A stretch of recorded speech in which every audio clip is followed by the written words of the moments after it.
So, dear students, in the last class, as we have discussed about the creativity, what actually the creativity is. In continuation of the creativity, so let us today start the nature of creativity, what actually it is. And by having an idea of the nature of activities, nature of creativity, we will be able to understand creativity more effectively and more clearly. So, among the nature of creativity, the first one, the first point or the first topic that comes under the nature of creativity is universal in nature. Now, as the word it says that creativity is universal in nature, so it is not confined to any individual, not to the age group, not to the caste, creed, religion, culture, but it is equally distributed to one and all the individual. So we can say that creativity or on the parameter of creativity, no one has the monopoly that it is our property or it is mine property. Rather, it's the property of every all the individuals that exist. So creativity does not have the anything with the age, time, environment, and other so factors. So it is universally distributed to each and every individual. That is the first point. Then second, as we discussed in the earlier class also, creativity is innate as well as acquired. Now, as the very two words, the innate and the acquired. Innate is something that we have inherited. So that is the natural endowment that we born with. So many researchers, while researching the fact that how the creativity shows among the one individual, so the most of the researchers they found that creativity is something is God gifted, and something God gifted means it is innate. That is the natural endowment of one individual. But at the same time, one cannot say that it is 100% the natural or the innate capacity of one individual only.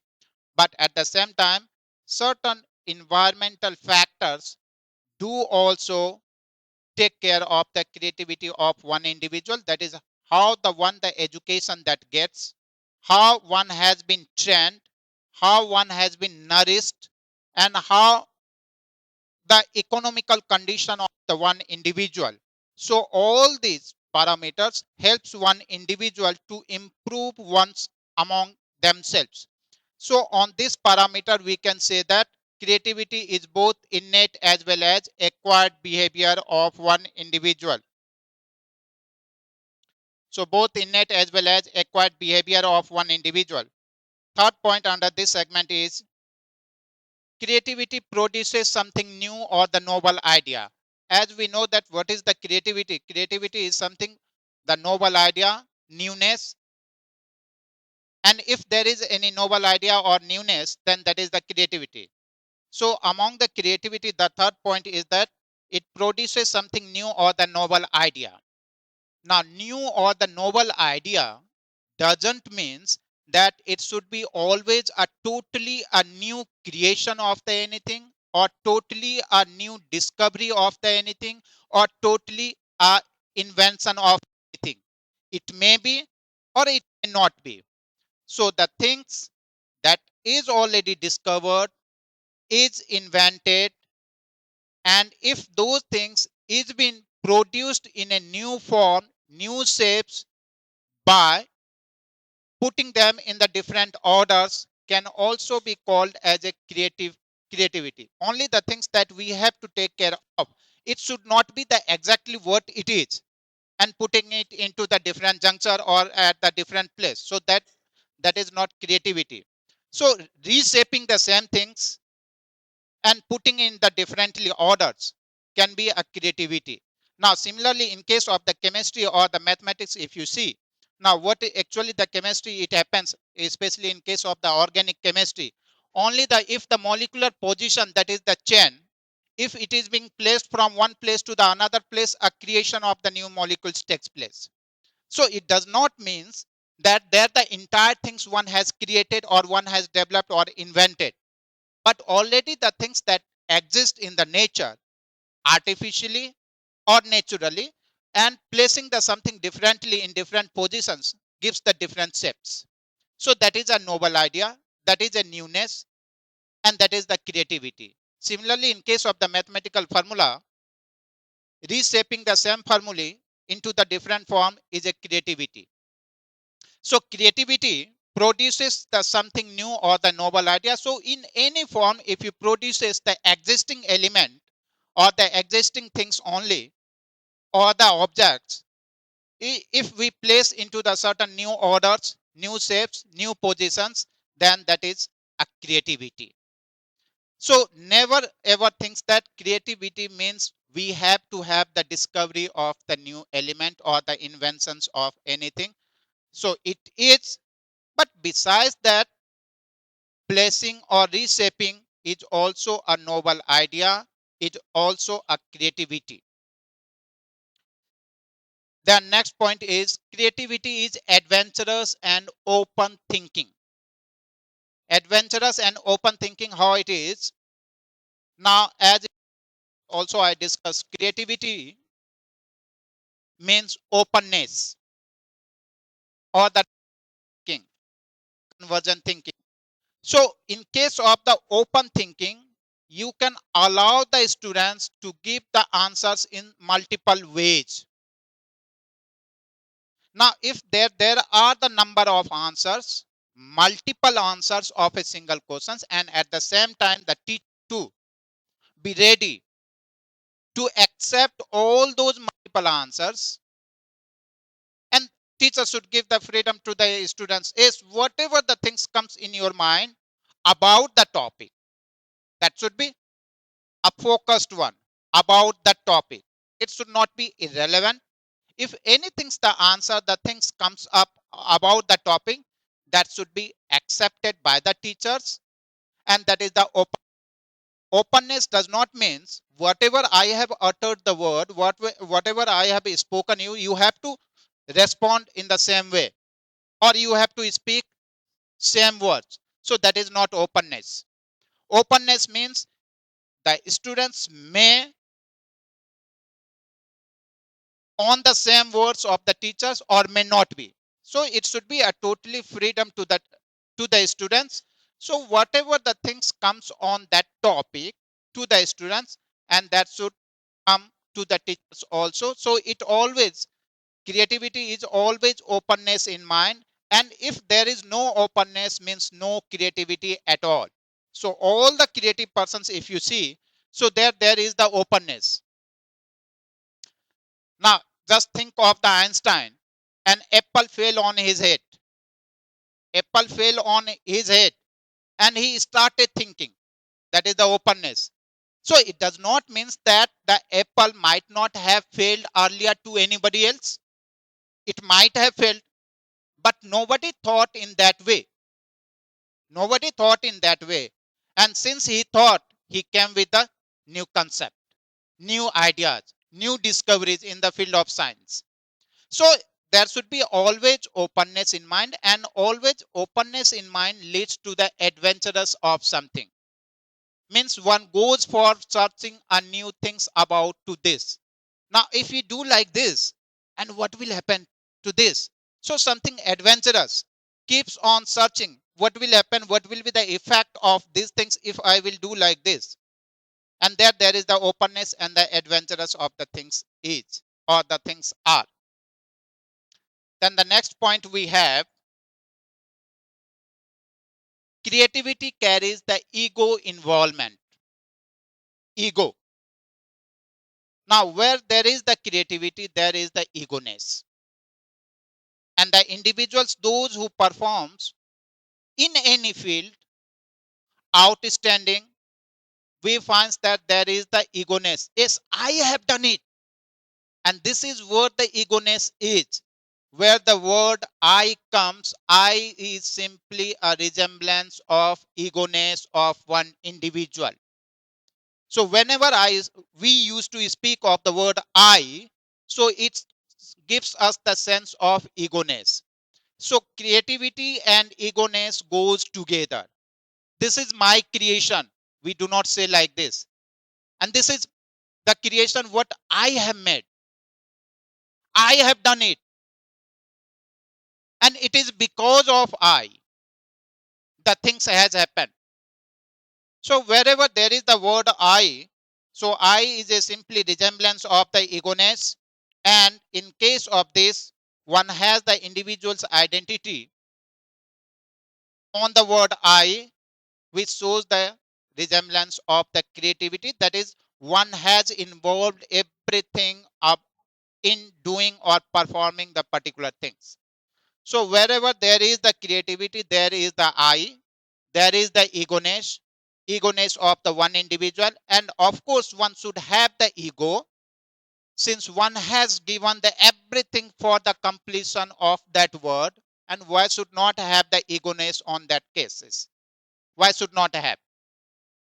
So there should be egoness. So creativity and ego goes together. The next point is creativity has a wide scope. Now, creativity has a wide scope. So creativity is not confined to any certain parameter. So this is the limitation. Within this limitation, you have to show your creativity. It is free from boundary. It does not have any boundary. Creativity does not have any boundary. Since the creativity does not have any boundary, likely its scope does not have any fixation. So its scope is broader, since it does not have any boundaries. And that's why the scope of creativity is a wide. One can show the creativity in any one of the field: literature, arts, music, or whatever the field may be. Since the field is not defined, so it has a wide scope. So the creativity has a wide scope. The next point is creativity and intelligence do not necessarily go hand in hand. Now, the creativity and the intelligence do not go necessarily hand in hand. Means what? So one is creative does not means one may be intelligent too. Or the vice versa. One is intelligent does not means one is creative too. So the creativity and intelligence do not go hand in hand. They do not go in parallel. Rather, we can say parallel means here, if one is creative, one must be intelligent. If one is intelligent, one must be creative. It does not happen so. And in this segment, we have the many examples. And with that examples, one can prove that creativity and intelligence do not go hand in hand. It has been found that the students, those who shows the outstanding performance in their achievement test in the schools or in the examinations, outstanding, always tops in the class, but they do not show a creativity among the individual, or they have the limitation of the creativity. But at the same time, the students who are very creative, genius in a specific field, but are not a good performer in a school achievement test, or in case of the school's performance or the school's record. So these two things shows that the creativity and the intelligence do not go hand in hand. No doubt, to be a creative, some level of intelligence is required. Some level of intelligence is required, but to be an intelligence, creativity may be or may not be. But as we know, the creativity is the innate. So every individual, they have the certain amount of the creativity. But these are not the prerequisite condition that one should have to have, then only one will be intelligent, or one should to have, then only one will be the creative. So that is not the prerequisite condition. So creativity and intelligence go hand in hand. To be an creative, intelligence is not maybe or may not be, but to be an intelligence, one may be creative or one may not be creativity. So there is nothing hard and fast rule that if one is creative, one should have to have the intelligence level, and Vice versa, if one is intelligent, then one should have to have the creative ability or some level of creativity. That is not prerequisite, and that is not go parallel one to another. The next point we can discuss under the nature of creativity is creativity rests more on divergent thinking than on convergent thinking. Creativity rests more on divergent thinking than on convergent thinking, means that, or in other sense we can say that creativity focuses more on open thinking than on closed thinking. Now what's the difference between divergent thinking and the convergent thinking? Convergent thinking means you do not have to think at all. So whatever the teacher has told, you have to respond on that. Now if a plus b whole square is equal to a square plus twice of ab plus b square, means you have to answer that one. So there you want, one need not to apply the mind why and how. That is the convergent thinking. So whatever is being said, so that you have to grasp it, that you have to acquire it. Convergent. But in case of the divergent thinking, you have the freedom to put a number of questions and why and how things has happened. Whether we can write a plus b whole square as a square plus b square plus twice of ab, or we can write it as b square plus a square plus twice of ab, or we can write it as b square plus twice of ab plus a square. So all the things are correct. So these are example of divergent thinking. So where there is the openness, so there is the divergent thinking is. But of the convergent thinking, there is scope at all. Whatever is being said, whatever is being written, so you have to get it by heart. But in case of the divergent thinking, one should not. One should go why and how the things has happened, and one can answer in different manner about the things. One can answer the different manners about the things. So because of these things, that these things might have happened, or the same things can be written in the same way.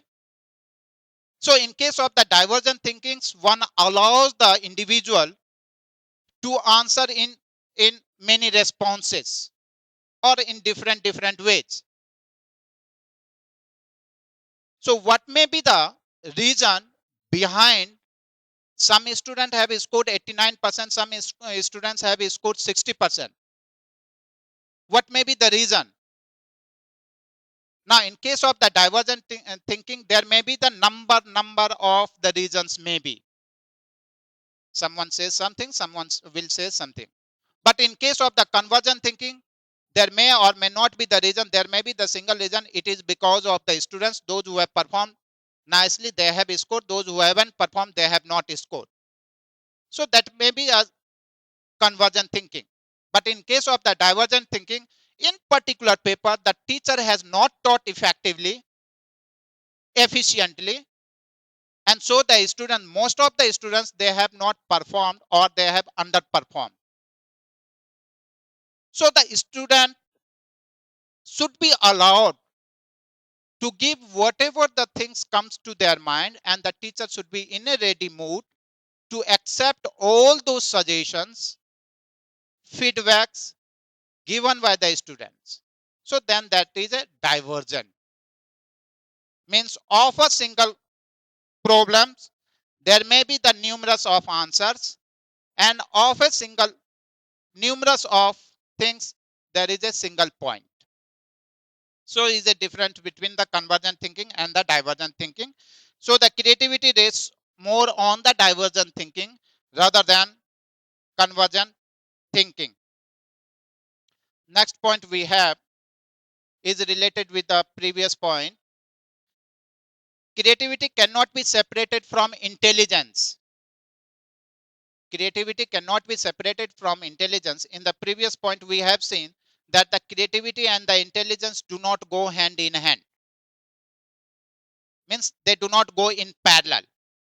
But the next point is creativity cannot be separated from intelligence. We cannot totally separate the creativity from the intelligence, because those who are creative, they might be having certain level of intelligence.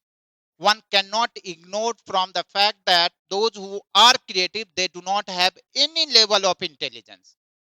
Of course, they have the level of intelligence. That is why they have the thinking broadly. They think about the any matter, any object.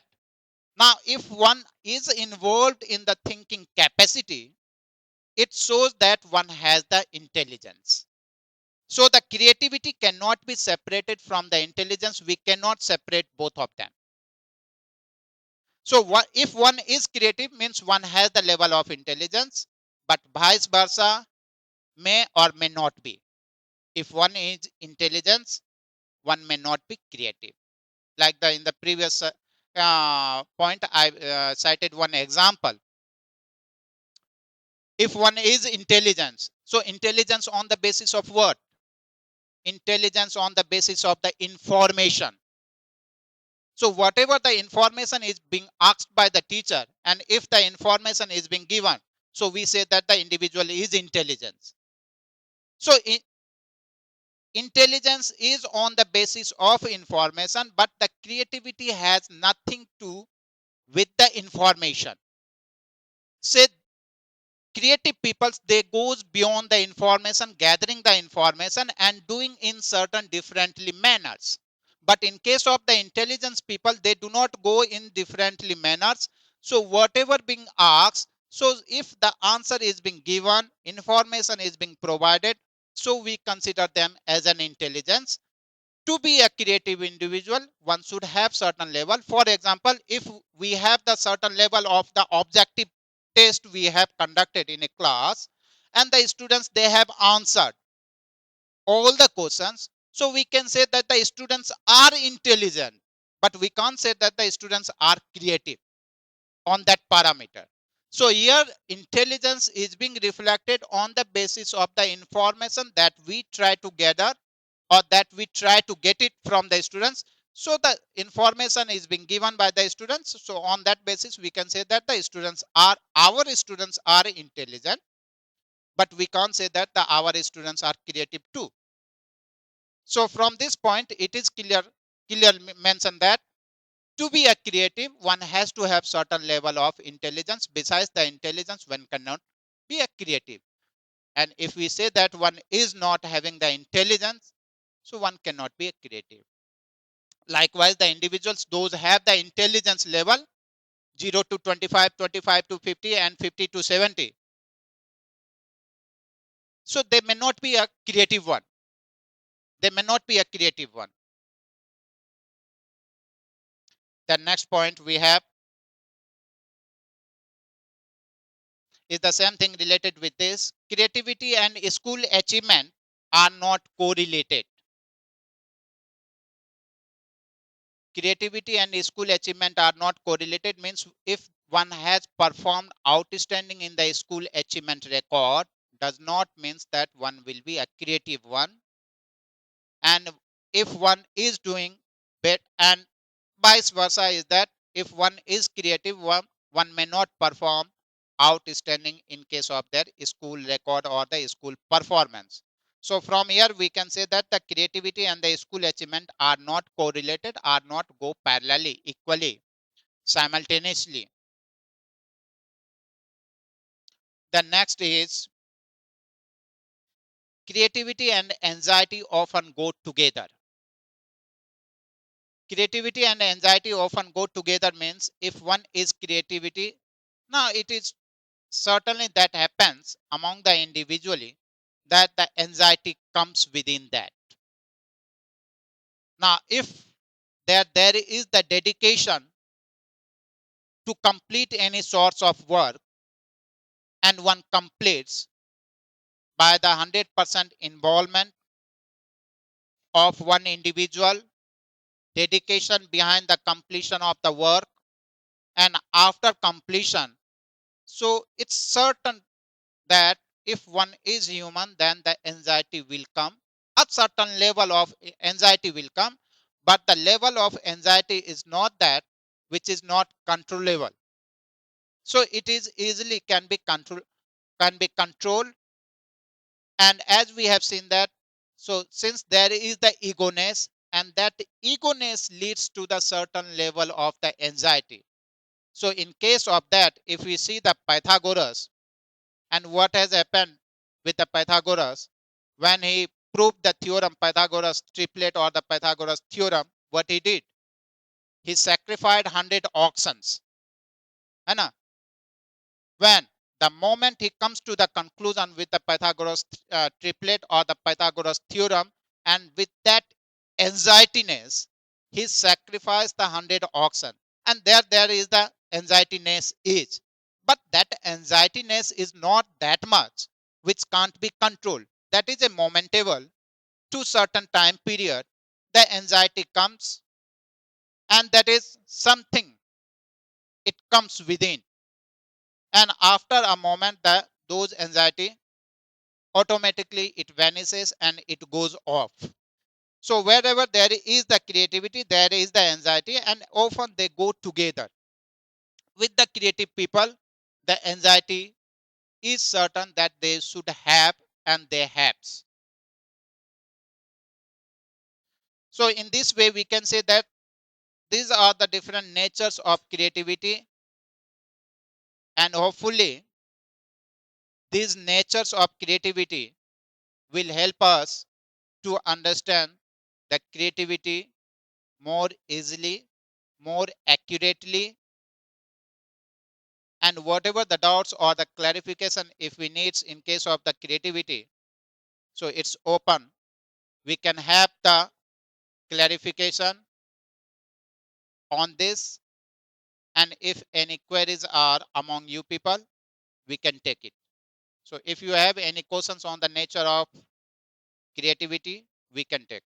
Yes, it's open for you people. If any question.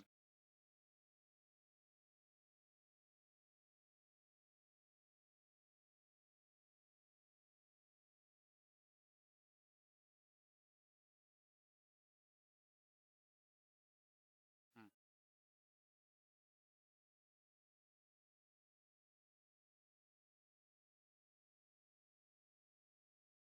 Now see, in case of the creativity and the intelligence do not go hand in hand.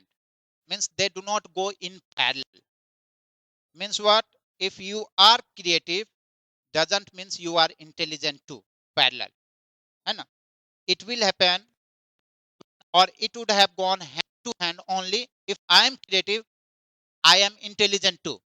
If you are intelligent, you are creative too. If the things is like that, then it would have been hand to hand. But creativity and intelligence, since do not go hand in hand, means if one is intelligent, doesn't means one may be creative.